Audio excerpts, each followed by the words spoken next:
Je suis sûr que vous allez être d'accord avec François Calfon, Sarah Knafo. Alors, pas surtout, mais sur le constat, oui. Avant toute chose, j'aimerais vous féliciter sur BFM d'avoir organisé cette soirée autour de l'insécurité. Je pense qu'elle ne fera pas plaisir à Emmanuel Macron, qui estime, on l'a vu samedi, qu'on nous sommes en train de brainwasher sur des faits divers. Lavage de cerveau pour ceux qui n'aiment pas le franglais comme moi. Donc voilà ce qu'a dit Emmanuel Macron, qui estime que lorsqu'on parle des morts tragiques qui surviennent sur notre sol et qui ne surviennent pas au hasard, qui ne sont pas dus à des événements météorologiques, qui sont dus à de mauvaises décisions politiques qui ont été prises depuis 40 ans. Donc ce monsieur, président de la République, estime que quand nous faisons ça, nous passons à côté des vrais sujets. Alors que pour moi, et j'ai l'impression que c'est aussi le cas pour tous ceux qui sont dans cette pièce, c'est au contraire un sujet essentiel, et donc pour cette raison je vous félicite. J'ai l'impression qu'autour de ce plateau nous sommes désormais tous d'accord sur le constat, tous d'accord pour constater qu'en effet la société française est devenue une société violente, une société dans laquelle on a peur pour nos enfants, une société dans laquelle lorsqu'on est une femme on a peur quand on sort en robe, on a peur dans les transports en commun, désormais on a même peur dans les taxis ou dans les Uber alors que c'était une alternative aux transports en commun. Je le dis en ayant grandi en Seine-Saint-Denis, en ayant vu ce que c'était de se faire racketter, voler son téléphone, de culpabiliser parce qu'on se dit que c'est de notre faute, qu'on aurait dû prendre plus de précautions, qu'on n'aurait pas dû le sortir quand on était dans le bus ou dans le RER. Bref, je sais ce que c'est d'avoir vécu cette insécurité à titre personnel. Je sais aussi ce que c'est parce que j'ai rencontré des services de police et monsieur, vous avez raison de les encourager. J'ai d'ailleurs rencontré monsieur Auréal dans une autre vie quand je travaillais en préfecture. En tout cas, je remarque que désormais nous sommes tous d'accord sur le constat. Alors maintenant j'arrive au reste. Oui, c'est déjà une grande avancée. C'est déjà une grande avancée parce que ça fait des années que certains étaient dans le déni, qu'ils insultaient les gens de la droite à laquelle j'appartiens en disant que nous étions déclinistes, que nous exagérions la situation. Monsieur Dupond-Moretti disait la France n'est pas un coupe-gorge, ce n'est qu'un sentiment d'insécurité. Là je suis contente parce que je vois beaucoup moins de déni autour de ce plateau. Maintenant, vous parliez tout à l'heure des causes. Une fois qu'on a fait le constat, peut-être qu'on pourrait parler des causes, puis des solutions. Les solutions découlent toujours des causes. En version serrée, parce qu'il faut que tout le monde puisse avoir la parole. En version serrée. Je vous dirais que on a aujourd'hui un cocktail meurtrier qui est le mélange de l'impunité. Des gens qui savent qu'en commettant des crimes et des délits, ils peuvent ressortir libres d'un tribunal ou alors avec un stage de citoyenneté, ce qui est la même chose. Ce mélange de l'impunité, mélangé à une cause, j'ai pas entendu ce mot-là, mais je pense que beaucoup seront d'accord avec moi autour de ce plateau, mélangé à une immigration devenue incontrôlée. Je suis pas sûr que beaucoup soit d'accord avec vous. Moi, je pense que beaucoup, et je vois certains qui acquiescent. Une immigration devenue incontrôlée, qui, comme on le sait aujourd'hui, parce que c'est établi dans les faits, est devenue une des causes de l'insécurité. Mais Sarah Knafo, juste deux choses sur les deux arguments que vous mettez sur la table. L'impunité. Les prisons n'ont jamais été aussi pleines. C'est une preuve que les délits peines qui sont prononcées en France sont plus lourdes aujourd'hui qu'il y a par exemple 20 ans. Donc quand on parle de laxisme ou d'impunité, il y a problème. Merci de reprendre ces arguments. Et quand vous parlez effectivement d'immigration, vous disiez tout à l'heure, est-ce qu'Emmanuel Macron n'est pas en train de passer à côté du sujet? Est-ce que vous, là, vous n'êtes pas en train de passer à côté du sujet? Depuis tout à l'heure, on explique autour de ce forum qu'en réalité, je vais répondre sur les deux contre-arguments si vous le permettez. Plus large, beaucoup plus large que ça. J'ai compris vos contre-arguments. Premier élément, si vous prenez uniquement le mandat d'Emmanuel Macron, les viols et tentatives de viol ont augmenté de 61%, les tentatives d'homicide de 47%, les violences ont augmenté de 47%. Ça fait 300 000 victimes en plus sous le seul mandat d'Emmanuel Macron. Vous allez me dire, le nombre de détenus a dû exploser, puisque comme vous le dites, les prisons sont pleines. Je vous donne le chiffre, le nombre de détenus n'a augmenté que de 2%. C'est monsieur Michel Unique qui a raison. Il y a une impunité. Les juges ne condamnent pas à la prison. Sur 300 000 prévenus cette année, seuls 25% ont fait de la prison ferme. Tous les autres sont sortis avec des alternatives à l'enfermement.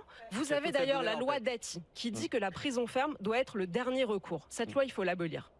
Monsieur le procureur disait, nous ne faisons qu'appliquer des lois. Les lois sont mauvaises et c'est bien le problème. Il faut supprimer le juge d'application des peines, car ce n'est pas normal que monsieur ait à se bagarrer pour faire respecter la mémoire de son frère et retourner devant la justice tous les ans pour devoir demander que le criminel ne soit pas en liberté. Il faut supprimer ce juge de l'application des peines. Vous pouvez contester le modèle, mais dans tous les cas, il n'y a pas de meurtrier qui massivement ne serait pas... Connaissez-vous la durée de séjour moyen en prison ? prison. ne serait pas jugé. Pouvez-vous nous donner la durée de séjour moyen en prison, s'il vous plaît, monsieur ? Je prends les chiffres que vous avez avancés les uns après les autres. Ensuite, vous venez sur le sujet des origines, puisque vous liez l'immigration avec une forme de violence, d'insécurité. Surreprésentation dans tous les crimes et dans tous les délits. Ah, non, certainement pas. Certainement pas dans tous les... 8% de la population française est étrangère aujourd'hui. Ouais. Vous avez 8% d'étrangers. Vous allez dire qu'ils sont 20%, et ils sont plus de 20% voilà, en détention. Mais essentiellement en maison d'arrêt. Parce que si vous allez sur le terrain là, on peut regarder essentiellement en maison d'arrêt, là où il y a les crimes, enfin là où on juge, on enferme les personnes qui sont condamnées. Des agressions sexuelles dans les transports en commun. Guillaume. Oui, non, mais parce que ça aussi, on entend beaucoup cet argument de dire ils sont 20%, plus de 20% en détention, et ils sont 8% de la population. Alors d'abord, là vous parlez des étrangers. Voilà, d'abord les étrangers. La population en détention n'est pas le reflet de la population générale. C'est la première chose qu'il faut dire. La délinquance, c'est d'abord le fait d'une population masculine, jeune et urbaine. Et donc, il faut regarder la part des étrangers dans la population jeune, masculine et urbaine. On verra que l'écart n'est pas si important. Ensuite, ils sont massivement en maison d'arrêt, c'est-à-dire là où on enferme les personnes pour les courtes peines. Et plus on va aller vers les centres de détention pénitentiaire, c'est-à-dire là où on met les gens pour les longues peines, c'est-à-dire pour les faits les plus graves. Par exemple, prenez la pédophilie, par exemple. Vous verrez que la part d'étrangers diminue drastiquement. Donc, faire ce lien en permanence, c'est beaucoup de mauvaise foi et pas tout à fait le reflet de la réalité de la délinquance. C'est-à-dire qu'on ne peut pas tout mélanger, on ne peut pas mélanger les délits, les crimes, les faits les moins graves, les faits les plus graves et en tirer des règles générales. Alors 60% des tentatives de viol dans les transports en commun en Ile-de-France sont commis par des étrangers. 91% des tentatives d'agression et de vol sont commis par des étrangers. Si là encore vous allez nous dire que dans les transports en commun il y a beaucoup plus d'hommes et que ça expliquerait cette différence, pardonnez-moi monsieur, c'est vous qui êtes en train de faire une confusion sur les chiffres. Je crois que le lien entre délinquance et immigration n'est plus à prouver. Madame qui vient de Marseille et avec laquelle je pense que nous ne sommes pas en accord puisque vous représentez le parti d'Emmanuel Macron, pense elle aussi, et je vous ai entendu le dire, que 50% des délits constatés à Marseille étaient le fait d'étrangers. Quand on entend Gérald Darmanin,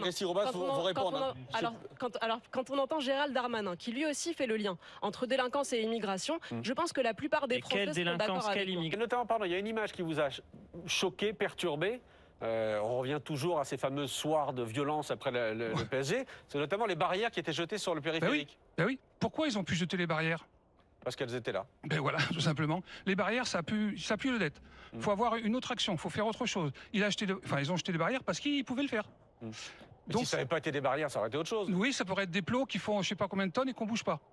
Ça peut se faire. On a des moyens maintenant de mettre, effectivement, de protéger, mettre des plots sur des plots. Ce qu'on voit un petit peu parfois dans certains événements, ils ne les auraient pas jetés. C'est-à-dire qu'en fait, on réduit la possibilité à ce qu'effectivement, il y ait des actes de cet ordre-là. Donc ça veut dire qu'il faut une réflexion globale de tous les services, d'avoir effectivement une modification de la culture et des modes de fonctionnement. Et ça, je pense que c'est faisable. Alors, effectivement, piste noire. Alors la piste noire, c'est qu'on doit. C'est pas de la faute des casseurs, c'est de la faute des barrières. Après, ce sera de la faute des plots. J'entends aussi que c'est de la faute des conditions sociales. C'est à se demander pourquoi est-ce qu'on n'a pas beaucoup d'agressions ni de casses dans la Creuse, alors que c'est un département pauvre, un désert médical qui n'a pas le droit d'avoir de construction de médiathèque ni de piscine, dans laquelle on n'a pas mis beaucoup d'argent pour la politique de la ville. Et pourtant, on ne retrouve pas de casseurs. On entend aussi que c'est de la faute de la masculinité toxique. Parfois, on entend ça, notamment à gauche. Je remarque que chez les supporters de rugby, là aussi, il y a beaucoup d'hommes qui sont très masculins, parfois même très virils, et on ne voit pas beaucoup de casse autour des matchs de rugby. Quand on nous dit après que c'est le sport, alors ce serait le sport. Pourtant, autour du Tour de France, moi, j'ai pas vu beaucoup d'actes de vandalisme. Autour du Vendée Globe, j'ai pas vu non plus beaucoup d'actes de vandalisme. Donc, on va excuser en permanence la véritable cause. On va excuser en permanence les casseurs. J'entends madame qui était presque indignée que quelqu'un prenne pour 6 mois de sursis, donc il ne dormira pas en prison. Il faut savoir que lorsque quelqu'un sort d'un tribunal, sans mandat de dépôt, quand ses copains lui demandent « qu'est-ce que t'as pris ?», il répond « rien du tout ». C'est une jeunesse qu'il faut connaître. Chaotique a raison, il faut les entendre parler. Quand il prend un stage de citoyenneté, j'entends le procureur qui dit « c'est vrai ». Alors là, vraiment, j'ai gagné ma soirée. Donc, on dit « rien du tout ». Quand on ne dort pas en prison. Il faut savoir, tout à l'heure je demandais à monsieur qui n'a pas su me répondre, quel est le quantum de la peine, la durée moyenne de séjour. C'est entre 8 mois et 1 an. Si c'est ça, monsieur Switek, la dureté, si c'est ça la dureté des peines, vous avez dit tout à l'heure, Les prisons sont pleines. Le problème, c'est que vous avez raison. Les prisons sont pleines et pourtant les rues sont pleines de coupables en liberté. Vous avez des gens, tout à l'heure je vous disais, sur 300 000 personnes qui passent devant un tribunal, seuls 25% va prendre une peine de prison ferme. Et sur ces 25%, donc, il n'est même pas sûr que la peine soit exécutée. Qu'est-ce que je propose? Construction de 100 000 places de prison. On va nous répondre, j'ai entendu tout à l'heure, que les maires ne veulent pas qu'on construise sur leur terrain. Je pense qu'il faut faciliter les constructions. On n'en peut plus de ce genre de justification. Pour les éoliennes. J'entends à ma droite, il faut les imposer, les prisons. Je vais vous donner un exemple. Au Salvador, bien sûr qu'il faut les imposer. Au Salvador, donc, par exemple. vous allez dire à monsieur le maire là-bas, ça sera chez vous. Tout à fait. Au Salvador, par exemple, Nayib Bukele est arrivé au pouvoir, il avait le pays le plus dangereux du monde. Aujourd'hui, c'est le pays le plus sûr de tout l'univers occidental. Pourquoi? Parce qu'il a construit en 7 mois 70 000 places de prison. Emmanuel Macron en a construit 5 000. C'est ça votre modèle? Emmanuel Macron en a construit 5 000 en 8 mois. En 8 ans, pardon. Vous n'avez pas de micro. Quand on impose des éoliennes avec des permis de construire facilités, sans droit de recours, pourquoi est-ce que pour des prisons qui sont, à mon sens, pour l'intérêt général, j'entendais madame nous dire que le but de la prison, c'était la réinsertion. C'est faux. Le but de la prison, c'est de protéger la société et exclusivement, pas notamment. Le but de la prison, c'est de protéger la société des individus violents. Si votre jeune homme, avec lequel vous avez une grande naïveté, pardonnez-moi, était en prison, il ne casserait pas le 14 juillet et il ne casserait pas le 31 décembre. Or, on peut tous prendre rendez-vous. Je pense qu'au moins vous serez d'accord avec moi. On peut tous se dire que le 14 juillet, on va revoir les mêmes scènes. Vous êtes d'accord, monsieur? On reverra les mêmes scènes le 14 juillet. On reverra les mêmes scènes le 31 décembre. Je prends ce que vous dites. 100 000 places de prison et vous les imposez dans telle ou telle commune. Absolument. Éric Henry. Il y a quand même une chose où je pense que tout le monde va être d'accord, c'est que les policiers sont les derniers remparts de la République. Les policiers vont partout, sont là pour protéger la société, lutter contre la criminalité et la délinquance. Tout le monde est d'accord. J'ai entendu des témoignages qui sont terribles. Et j'ai une pensée pour vous, les victimes, parce que c'est terrible. Et là, je crois qu'on vous oublie un petit peu. On ne va pas résumer l'émission à ça non plus. Madame Knafo est venue courageusement. Elle a donné quelques chiffres. Elle a raison sur certains chiffres. 38% des cambriolages et 30% des vols violents sont commis par les étrangers. C'est pas les étrangers qui commettent tous les crimes et délits. Attention, évidemment, il faut... Voilà, attention, en fonction du type de délinquance, du type de criminalité, il y a une surreprésentation des étrangers, c'est la réalité.